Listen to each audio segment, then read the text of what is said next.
Hey, how's it going, everybody? Charlie Wilson here, aka Sinister Charlie. Welcome back. We've got some more Fat Electrician for you. This is Greatest Marine Machine Gunner, uh, John Basilone. I think that's how you pronounce it. Probably Italian, uh, or maybe French. I'm not sure. Anyway, yeah, let's go ahead and like it, and please like and subscribe to this video as well if you want. You don't, it's not like I want you to or anything. Yeah, so I don't know anything about this guy. I would assume this is some kind of World War II thing. I could be wrong, but yeah, let's check it out. Go.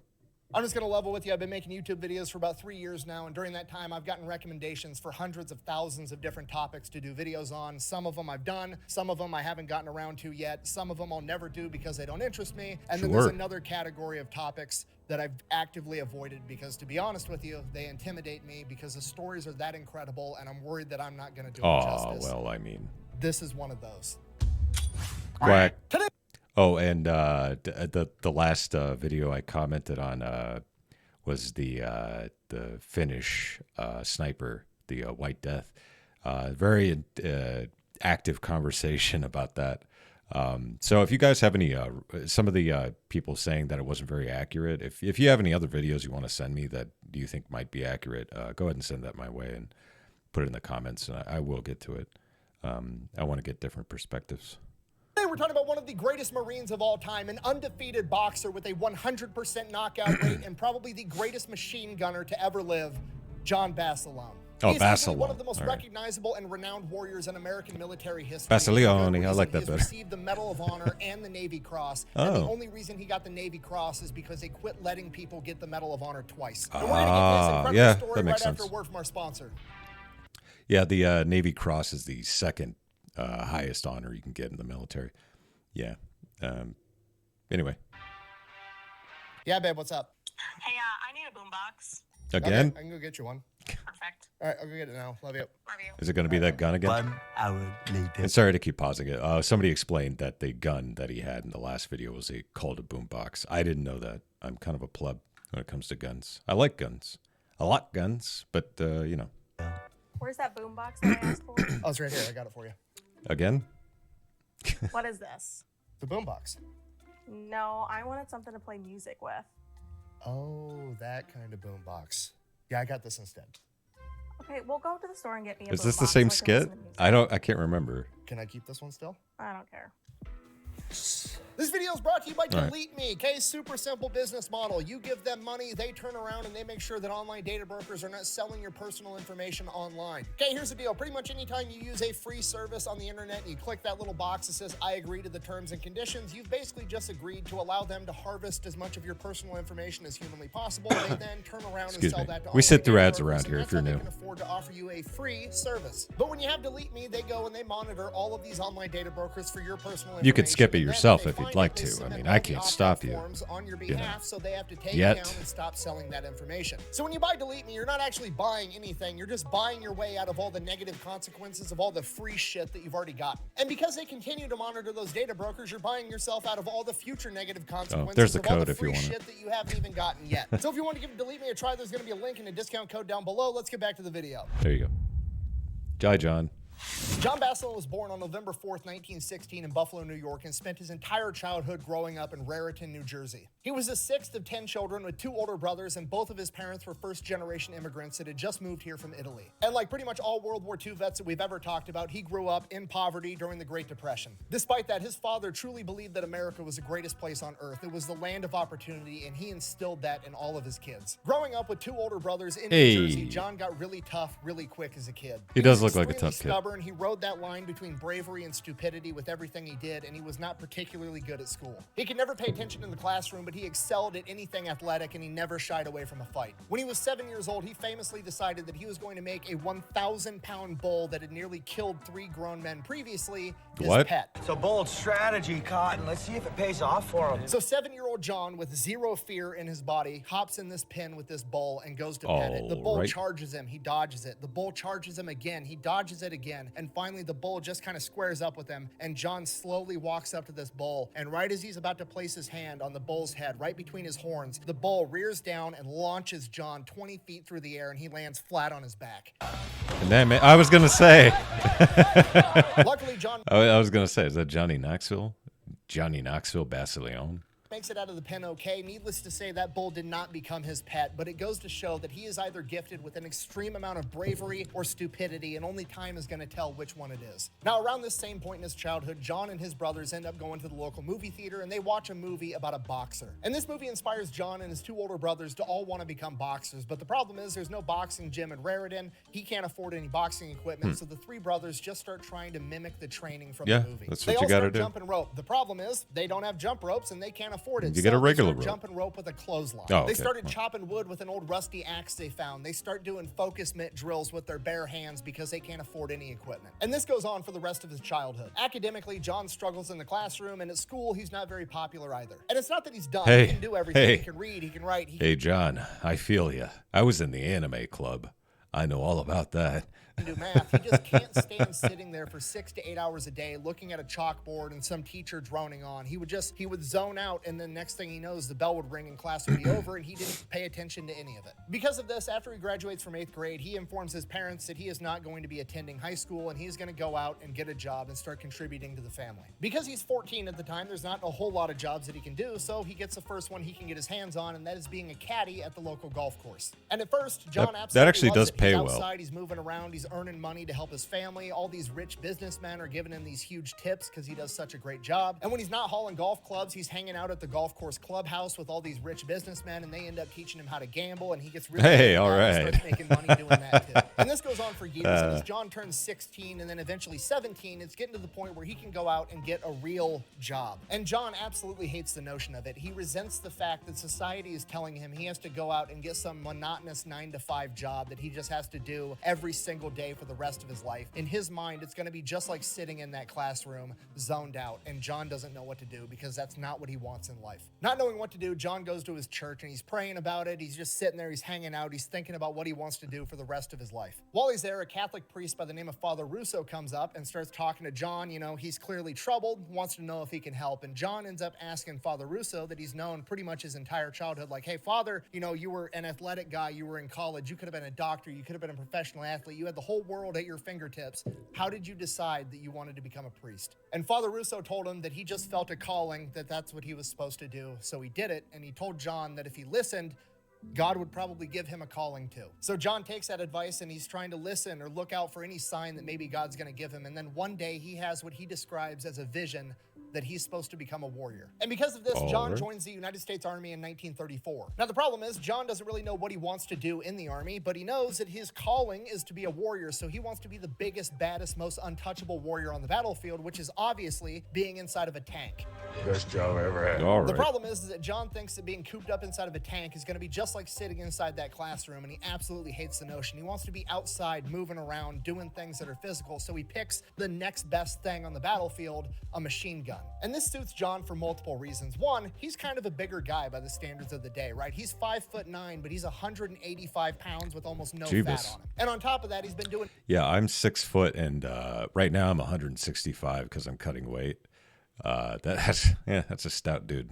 nothing but lugging around golf clubs for the past 4 years, giving him a ton of stamina, which is good news because he's going to need it, because the machine gun back in 1934 was the Browning 1917, Yeah. which was a fucking machine gun Yeah. that required 7 quarts of water to cool the barrel down. Between the gun and the tripod, the entire thing is 103 pounds, not including the ammunition. And John is absolutely obsessed with this gun. He knows absolutely everything about it. He knows where to place it on a battlefield, how to set it up, how to clear every different type of malfunction. They have competitions on how to disassemble and reassemble it and run a functions check completely blindfolded, and John wins those competitions every single time.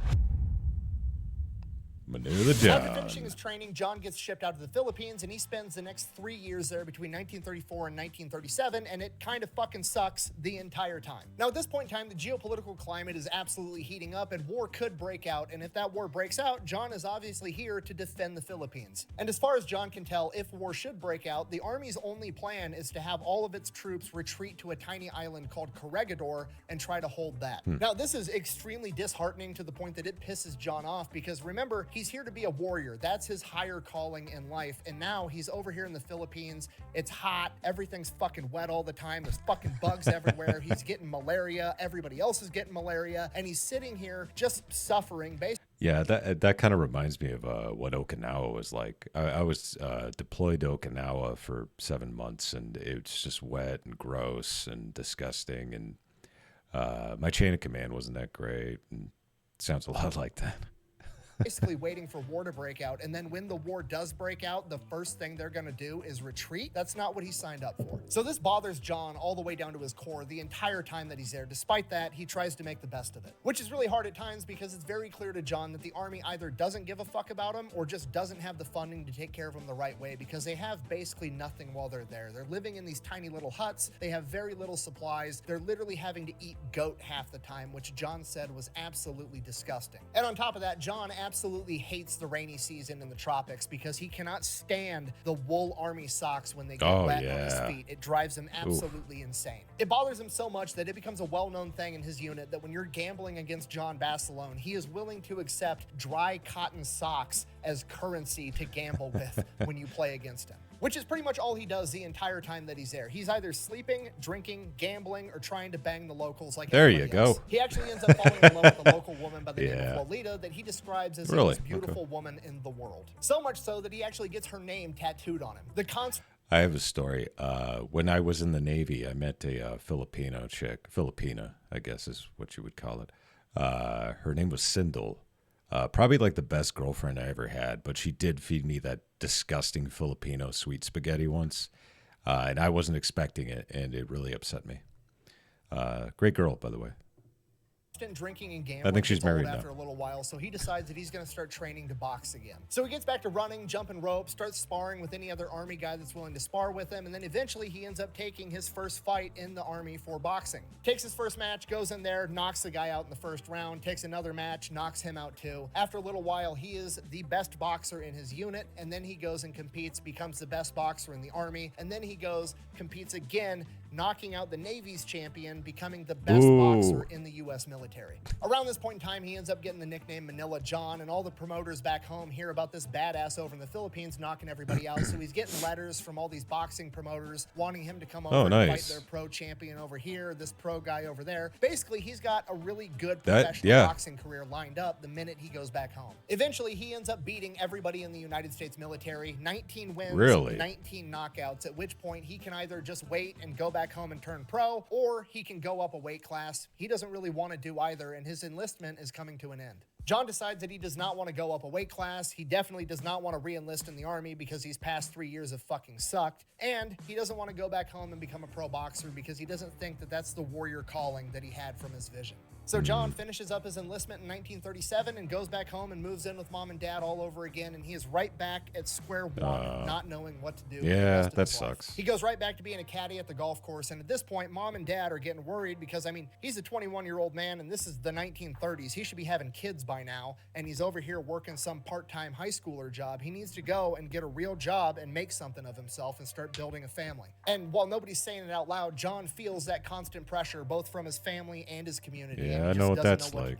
So he basically just goes back to what he was doing in the Philippines, right? He's carrying golf clubs during the day, he's gambling, he's drinking, and he is fucking everything that moves. You gotta realize, he's the 21-year-old Army veteran that just got back from the military. He's 185 pounds, built like a brick shithouse with 19 knockouts. He's seen as a very eligible bachelor by all the young ladies in town. So he's doing stuff with them. He's even banging the old widow that runs the flower shop down the street. Well, that's nice. I'm not kidding. That's so that's nice. going on for a while. Then eventually his dad confronts him like, Johnny, what the fuck are you doing with your life? You need to get your shit together. So John is like, I know I know. So he goes, he gets a real job. He ends up being a delivery guy for a laundry service. He does that for a couple of months. Fucking hates every single second of it. But now mom and dad are proud of him. You know, he's gone out in the world. He's got a real job. He's doing the whole, you know, family thing. Soon he'll probably get a wife, settle down, have kids, do what, you know, you're Probably supposed not. to do. He doesn't make it there very long. He ends up quitting because he just can't stand to do it. His parents are super disappointed right out of the gate, at which point John is like, you know, I'm going to move out. I'm going to go somewhere else. I'll go out on my own. So he moves to a different state, gets a job with the gas company.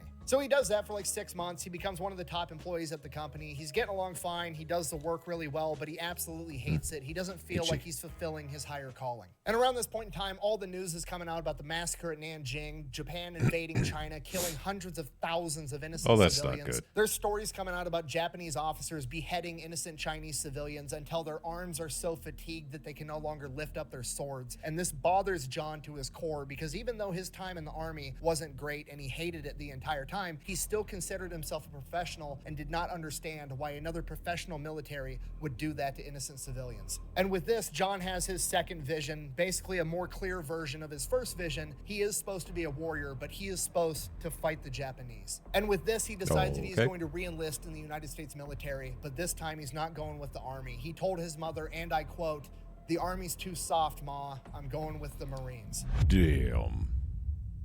So in July of 1940, at the age of 23, John Basilone joins the United States Marine Corps. And you got to realize, at this point in time, John is 23 years old and there's a draft going on. So pretty much everybody else that he's going through training with is some 18-year-old snot-nosed kid. And John is just... he's getting through it. So he crushes basic training, goes off to machine gunner school for the Marine Corps, and while he's there, he just starts hustling all of his classmates. He sits there and very loudly and very vocally expresses frustration in his inability to disassemble and reassemble the machine gun, which obviously he knows how to do extremely proficiently, but he plays it off like he can't. And then he suckers other young cocky Marines in to a challenge of assembling and disassembling it and running a functions check, and whoever wins money. And then as soon as they put money on the table, he just takes everybody's shit, including their socks. 4 in a row. You know something? This is like the luck of the Irish, only I'm not Irish, so you figure it out. So he gets done with training. He's older. He's more mature. He already knows everything. Very quickly, he ends up becoming a gunnery sergeant. He's in charge of 11 other men and 2 machine guns. And he takes being a leader very seriously. He makes all the men in his sector.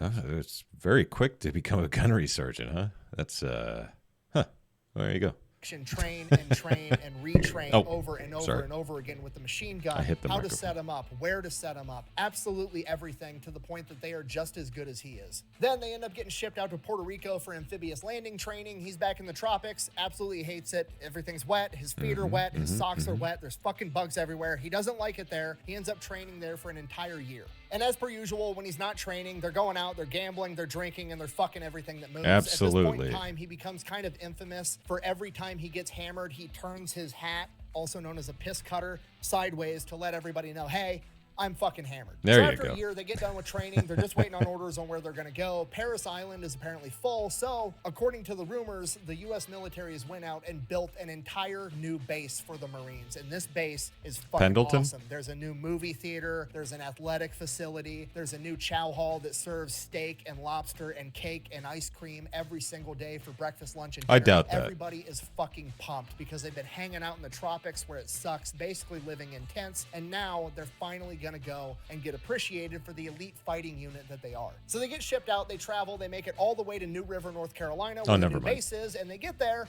There's nothing there. There's like a couple of buildings for the officers, and then it's just a fucking swamp. They have no mission. There's no training schedule. They're literally just existing, living in tents in a swamp. Because at this point in time, America isn't in the war yet. So basically, they're one of the most highly trained units that America has, but they have nowhere for them to go, so they basically just like set them off to the side and told them to go camp in a swamp for a while, and it sucks the entire time. So they're there for a couple of months, and then they get word that they're going to a different new base, and this base surely is the base they were originally talking about, right? With the chow hall and the steak and the lobster and the cake and the ice cream and the athletic facility. And nah, man, you're in the Marines. Yeah, you want that kind of shit, you got to go to the Air Force.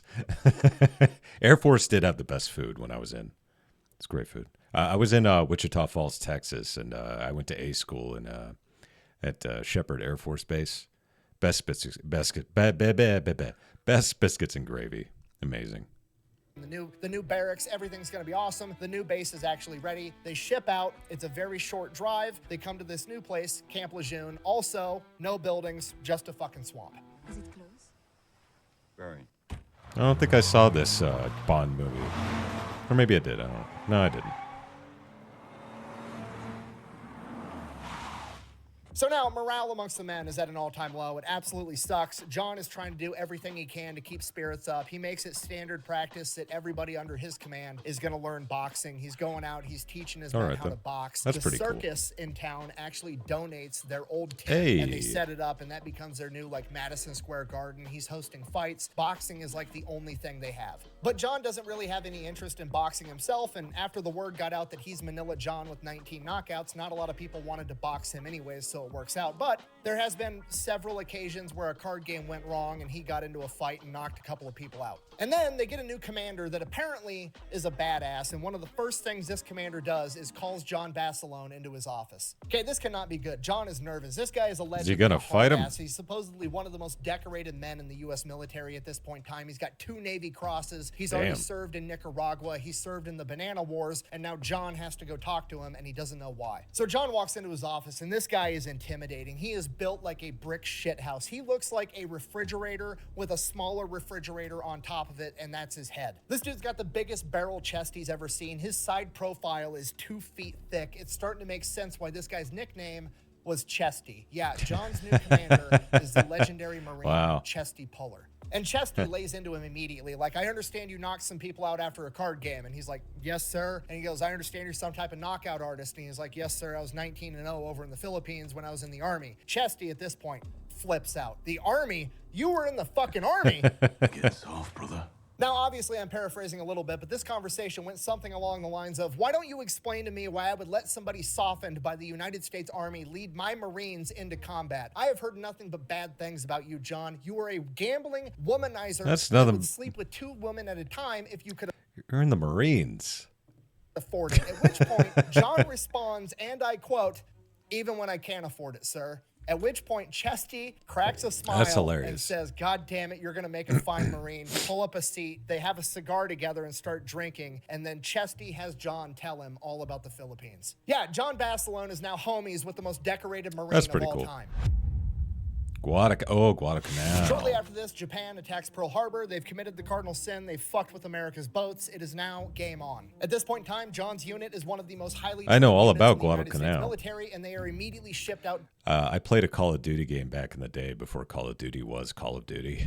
It was, I forget what it was. It called the Pacific something? I can't remember. Rising Sun, I think. Call of Duty Rising Sun. Yeah, that was a fun game. I don't know why I said that. Anyway, continue. To Samoa on their way to the Pacific for more training. They spend about 4 months there. They train a bunch on amphibious landings, but they Maybe it's also Medal of train Honor on Rising jungle Sun. warfare, trying to focus in on what they know the Japanese like to do. They know that the Japanese like night fighting, so they get a bunch of nighttime combat training, and then they know that the Japanese also like to infiltrate behind enemy lines and pretend to be one of your guys and then murder you in your sleep. So they develop a new system on how to make sure that somebody out in the darkness is actually one of your guys. Now, the tricky part is you need to make sure that both members in this communication are both on the same page and they both know that they're not going towards an enemy. So you're going to shout out one word and they're going to respond back with another word that's the password. And the words that they choose are weather and clear, because apparently you can't say those words with a Japanese accent. Clear? Clear.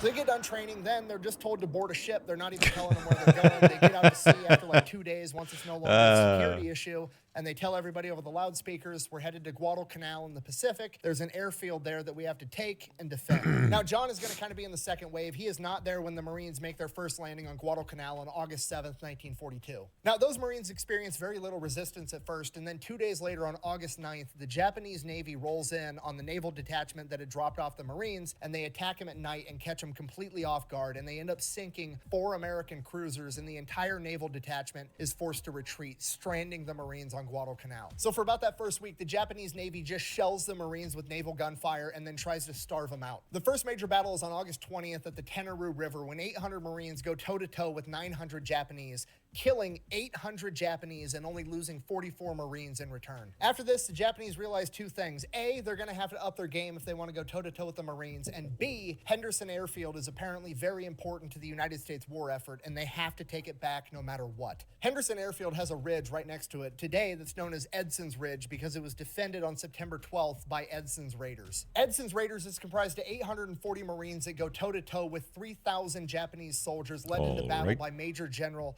Kiyotake Kawaguchi. Utilizing the high ground and effective machine gun fire, Edson's Raiders absolutely crushed Kawaguchi's men. Over the course of 3 days, the Marines lost 31 men and killed over 600 Japanese soldiers and wounded at least 600 more. To the Japanese, this was considered the first major defeat of their ground forces in over 2,000 years and brought immeasurable shame to that chain of command. General Kawaguchi is immediately relieved of command, and his boss, General Hayotake, takes control, and it becomes his life's mission to win back Henderson Airfield to restore his honor. By August 18th, the United States Navy is able to punch through, and John and the rest of the 7th Marines show up to reinforce the Marines on Guadalcanal. Over the course of the coming days, they offload all of the 7th Marines onto Guadalcanal, but on September 23rd, before all of the Marines have disembarked from their ships, they get ambushed at the Medicao River. Chesty Puller, hearing that some of his men are cut off and surrounded, commandeers the United States naval destroyer, the USS Ballard, takes it under his command, gets it as close as he can to their position, and calls in the naval gunfire on the enemy himself. He then loads up all the landing vessels that he has with as many Marines as he possibly can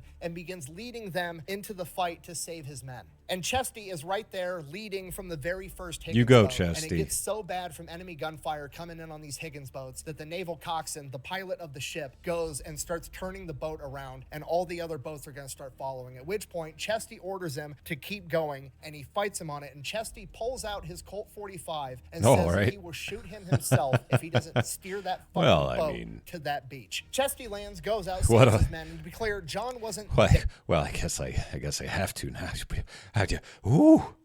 Air during the actual battle, but he saw all of this unfold. He heard about it, and it reinforced everything that he thought and knew in his heart, that if he wanted to be a good leader, he had to lead from the front and be willing to risk himself for his men. So all the Marines get out on Guadalcanal. The biggest objective in the war right now is defending Henderson Airfield. This is the most important stretch of land on the planet at this point in time. So John and his 11 men are set up on this ridge right outside Henderson Airfield. They have 2 foxholes, 1 machine gun team in each, and they are covering a 2,500 yard span of the Marine front line, and they absolutely cannot allow the Japanese to get past it. On October 23rd, General Hayotake, who remember feels that he has been shamed by allowing his subordinate to lose to the Americans for the first time in 2,000 years, he is willing to die to win this fight. And he sends all the men that he has directly towards the Marine Corps' front line. And hundreds of them are headed directly towards John Basilone and his 11 men. The Japanese soldiers headed towards John and his men were covered in leaves for camouflage, and there were so many of them that Basilone's men said it looked like the jungle itself was coming to eat them.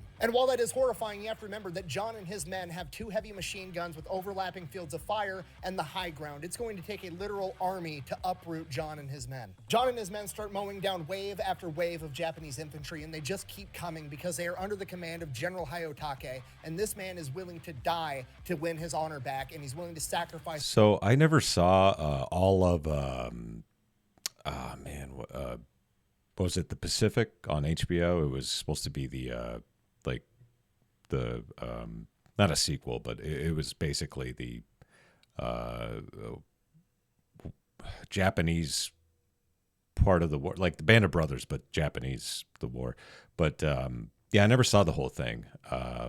I don't know if it was good or not, but I think this is what this is all from. of his men as well. Not only are John and his men stacking bodies, they're literally stacking stupid. bodies to the point that it actually becomes a legitimate problem. John has to get out of the foxhole and push over piles of dead corpses because they're beginning to obstruct the view from his machine gun positions. They fight for hours, mowing down wave after wave of enemy, and by the end of the first day, John has lost 4 men and killed who knows how many Japanese in return. On the second day, they still weren't able to get past Basilone and his men, but they were able to punch through the Marine Corps line on John's right flank, and they surrounded John and his men. Okay, so at this point, on one hand, this is a horrible situation to be in, but on the other hand, this is exactly the type of shit Marines are into, okay? This is what they call a target-rich environment, and now that they're surrounded, the enemy doesn't have anywhere else to go but to fight them. This is exactly what they want. The only problem now is that the rest of the force is cut off from him, so he can't get any more ammunition or water for the guns, and to make things worse, he's been fighting for so long, his fucking wool socks are wet. So at this point, John's fuck it, I'm gonna go get the ammo myself. He takes off his boots, he takes off his wet wool socks, grabs a machete and his Colt 45 1911 and takes off through enemy lines to go get more ammunition and water for his men. John not only makes it through the enemy lines barefoot, he actually gets more ammo, more barrels, and more water for the guns and makes it back to his men. And over the course of the next day, he does this 2 more times. John and his men continuing to fight the entire time, mowing down scores of enemy soldiers. But slowly, John starts losing more and more men. First it was 4, and then 2 more, and then he's lost 8 men, and then suddenly it was down to John and just 2 others. At this point, they had to improvise new tactics. They didn't have enough men to man 2 heavy machine guns. So John became the gunner, trying to make every single last round count. And then when John ran out of ammo on one gun, he would hop over to the other gun while his 2 men reloaded and refitted that initial gun, and they would just bounce back and forth, fighting as long as they possibly could. This goes on for hours, and John and his men can't keep up. John would burn through all the ammunition in one machine gun before the next gun was ready. So John had to engage the enemy in hand-to-hand combat at their foxhole to buy his men more time to get the guns up. And then that goes on for hours. John Basilone kills 38 enemy soldiers at or in his foxhole in close quarters combat, buying his men more time. And just as things are starting to look really, really dark, like this is gonna be the end, dark, we're almost out of ammunition, we can't keep doing this, Chesty Puller comes through again, rallies the Marines, pushes back the Japanese forces, and restores the initial line. Over the course of the entire battle, not just John's section alone, the Marine Corps had managed to kill 2,500 Japanese soldiers, forcing them into a retreat. General Hayotake again had been defeated, and this time the blame laid squarely on his shoulders, and because of this, he commits... Yep, seppuku. Can't say that word on YouTube. You can't? Anyways, by the time reinforcements... I know what he meant, but you could have said seppuku or harikari or whatever, use a Japanese word. Go on then. Go on then. Basilone and his men. There is dead dudes absolutely everywhere. There's 38 of them in or around the foxhole. All of those kills were credited to Basilone in close quarters combat, and his fields of fire look like the most aerodynamic mass grave you've ever seen. There was so many they quit counting after 150. For the next 18 days, the Marines launched counterattacks, chasing the retreating Japanese forces all over Guadalcanal before eventually kicking them off the island altogether. But the fight's not over yet. The Japanese are going to come back, and they're going to come back with everything they absolutely have. Off the coast of Guadalcanal is a bunch of Japanese battleships, and they are there to secure a route for more Japanese soldiers to make it onto the beach through landing craft. But this time, the U.S. Navy is going to surprise them in the middle of the night. There's this crazy Go battleship Navy by the name of Willis Lee, a.k.a. Oh, yeah. a We, five-time Olympic gold medal. Yeah, he did a video. He did a video on that. I reacted to it. Sharpshooter and tactical genius that has just pioneered and perfected the method of using radar to find targets for naval gunfire, giving them an unprecedented advantage at night fighting. On the night of November 14th, he engages a Japanese battleship detachment with his ship, the USS Washington, sinking their flagship, the IJN Kirishima. This forces the rest of the Japanese naval detachment to retreat, squashing any hope of Japanese reinforcements hitting the beach, effectively securing the island and turning the entire tide of the war in the Pacific. Smile and wave. By January 1st, 1943, John and the rest of the 7th Marines were sent to Melbourne, Australia to recover from months of intense combat. And once the Marines get there, it turns into one gigantic party because now the people of Australia have been living under the worry that the Japanese... I heard so many good things about Australia, even when I was in.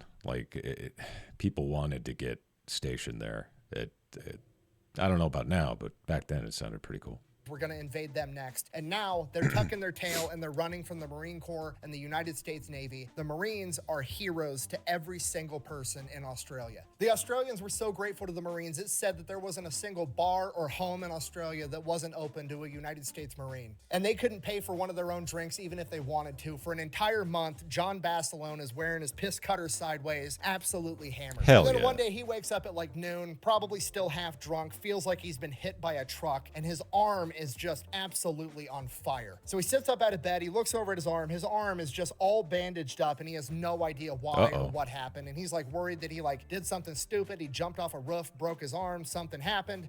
He doesn't really know. Regardless of what happened or how hurt he is, he can't really do anything about it, and he's starving, and he can do something about that, so he doesn't even bother to look at his arm or see what's underneath that bandage. He just staggers out of the barracks and goes to the chow hall. So he's in the chow hall getting food, and another Marine comes up to him and is like, yeah, death or dishonor, right? And John Basilone's like, what? He goes, your tattoo that you got last night. Everybody was watching and cheering. And he's like, and he looks underneath the bandage, and he's now got a gigantic tattoo on his arm that says death or dishonor. Now at this point, Okay. John is like partially relieved that he's not severely injured, but on the other hand, he's like, man, I got so hammered I got a tattoo and didn't even know it. Maybe I should tone it down Maybe. just a little bit. Which works out because by this point in time, the party's kind of dying down. The Marines go into this like recovery type mode. They're kind of like out in the woods, living in barracks and tents, and they're just kind of hanging out until they get more orders. So that's fine, that's great, that's wonderful. The only annoying thing that's really going on at this point in time is in Australia, there's this fucking bird that's got the most obnoxious An call emu? on the planet, and Is it's it called an a emu? kookaburra. Oh, kookaburra, yeah.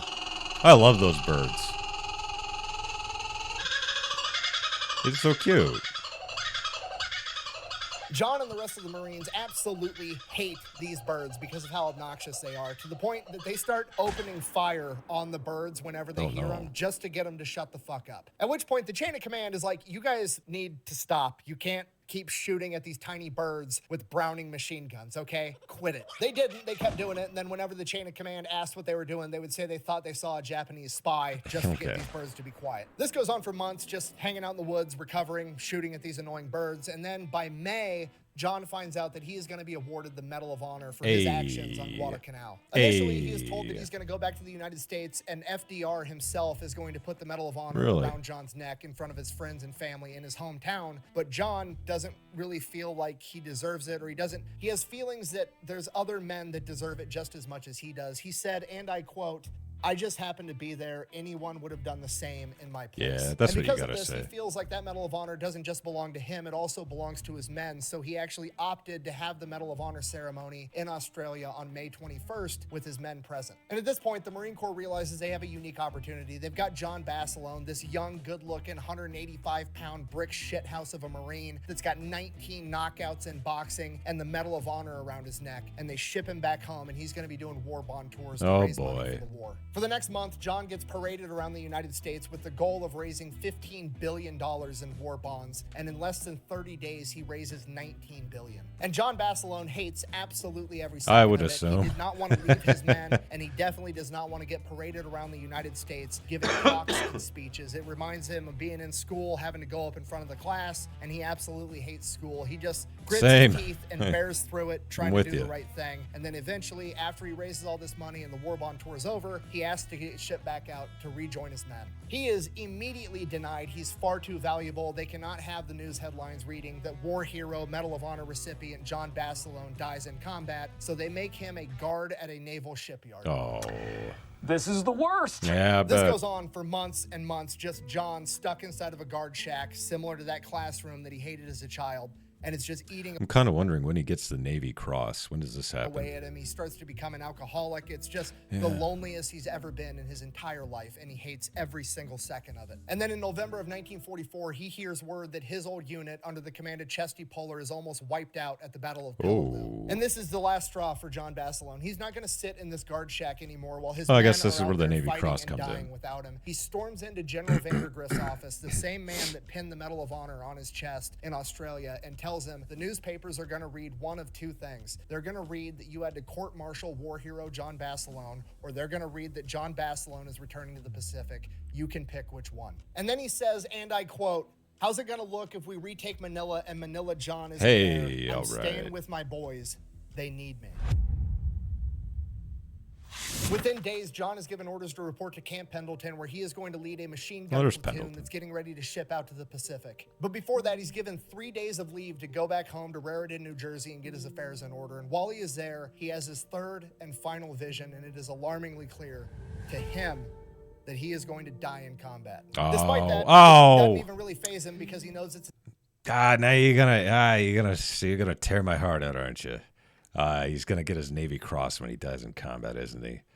You son of a bee sting! I swear to the Lord, Jeebus Christos, I don't destiny. even. He tells his brother that he had this vision. His brother doesn't quite believe him. He gets his affairs in order and he heads off to Camp Pendleton. While there, he meets Lena, a female Marine cook, falls in love with her, and they get married almost immediately, and they have 1 month together at Camp Pendleton. Oh boy. Good relations with the Wookiees I have. After his month in Camp What? Pendleton with Okay. his new bride, he ships out to Hawaii, and he's got 4 months there to train his machine gun platoon to get ready for combat. While there, John does absolutely everything he can to get his men ready for combat. He shares everything he knows. He makes sure that they know that machine gun inside and out. When they do amphibious landings, if they're able to get that machine gun onto the beach up and running, he walks up and throws wet sand into the gun himself so that they get used to clearing malfunctions. After 4 months of training in Hawaii, they're told that they're shipping out and to board this ship, and they don't even tell them where they're going yet again. Same thing happens again. A couple of days out at sea, they announce over the loudspeakers that they are going to be taking part in the invasion of Iwo Jima, which translates to Sulphur Island. This is going to be nothing like anything John has ever experienced, or any other Marine for that matter. The entire island is not covered in jungles like all the other ones. Iwo Jima is just straight volcanic ash that looks like this. The reason they need this island is because it's the only island big enough and in the right place that they're going to be able to land the new B-24 bombers on top of, and those are going to be critical in winning the rest of the war. This invasion is going to be absolutely massive. It's the biggest amphibious invasion in United States Marine Corps history. Over 800 warships, 250,000 men, and 70,000 Marines. John and his men are going to be landing on Red Beach too, and as the first wave lands on Red Beach, nothing really happens. There's a little bit of enemy sniper fire here and there, but there wasn't artillery, there wasn't mortars. They weren't opening up on them with machine guns while they were in the Higgins boats, and as soon as they get on the beach, there's nothing there either. So the Marines just kind of lay down and get low, trying to not be an easy target for a sniper, and then the second wave lands, and then the third, and then John's on the beach with his men on Red Beach too, and he looks out and just sees clustered Marines laying along this beach on volcanic ash that you can't dig into, and he has the oh fuck moment, and he realizes what's about to happen. The Japanese absolutely have every square inch of this beach sighted in with mortars and artillery, and there's pillboxes and bunkhouses off in the distance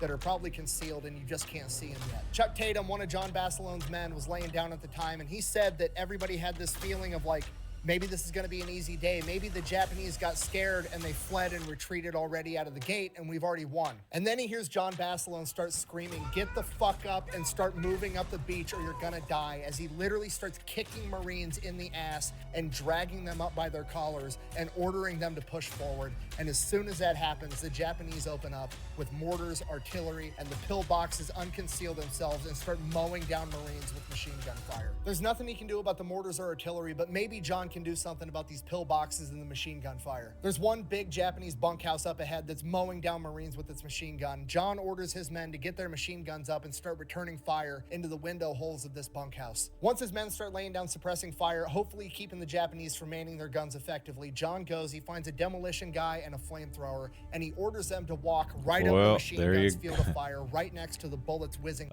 They don't have flamethrowers anymore, by the way. They consider it a cruel and unusual punishment, or it's like a war crime. Yeah. This is a very good story, by the way. I'm very interested. Past him. It seems sketchy, but is literally the safest place to be right now. As soon as the demo man and the flamethrower almost make it to the window on the bunkhouse, John steps over his gunner, unhooks the machine gun from the tripod, grabs it by the handle around the barrel, effectively known as a Basilone bail after this, yells at his man to grab the ammunition, and starts running up the beach as the demo man throws a satchel charge into the window, and the flamethrower starts hitting all the windows with his flamethrower. John runs all the way up the beach. He runs up the hill that this bunkhouse is built into, and once he gets to the top of the hill, while holding the gun in his hands, he mows down all the Japanese running on the backside of the bunkhouse. At the top of the hill, John can see the airfield they need to take off in the distance, so he gets his machine gunner set up, gets the men that he has set up in a defensive position, and goes back down the beach to get the rest of his men, just like his mentor Chesty Puller would. He makes it back to the base of the beach, he gets all of his men, and they start making their way up the beach to secure this position. And then suddenly, John and 5 of his men are hit with a mortar, killing all of them. Well, there you go. John Basilone is credited with saving dozens, if not hundreds, of Marines with his actions on the beach that day. For this, he was nominated for a second Medal of Honor, but at this point in time, Navy it had Cross. become common practice to never award the Medal of Honor twice. So he was posthumously awarded a Navy Cross and a Purple Heart, becoming one of the most decorated Marines of all time. And many of the Marines that he saved that day would go on to take Iwo Jima and ultimately win World War II. And that is the story of John Basilone, Manila John, the greatest machine gunner to ever live. Thank you for watching. Best way to support the channel is go buy some merch over at thefatelectrician.com. Whack bang out. Bing bang bip up. We found about that was kind of sad. Now I'm sad. I absolutely hate endings like that. Yeah, me too. Sad. Now we're all sad. Now you're very sad. How'd you like that? Not very glad. Kind of. Oh, sorry. I had nothing. Give me the hand wave. Sergeant, can you tell us something about how you happened to get this medal? You must have mowed them down. Yes, sir. This outfit with good men. I just happened to be there, and any man would have done the same in my place. Spoken just like a Marine. Can you tell us, Sergeant, something about how you happened to get this Congressional Medal of Honor? Yes, sir. I was in a good outfit with good men. I just happened to be there, and anyone would have done the same. Not a great actor, but Spoken just like a Marine. yeah, he's a Marine. What are you gonna do? Sergeant, where does your old man come from? My father comes from Naples. I've been to Naples. All right. Well. Yeah. There you go. It was very. I knew it. It's like this is gonna be a sad ending. But yeah, that was Fat Electrician. Go likey and subscribe to Fat Electrician. And please likey and subscribe to this video as well. I'd really appreciate it. It means a lot. I like you guys, and I'm glad that you like me. I gotta pee though, so I'm gonna go do that now. All right. Thanks for watching, and bye.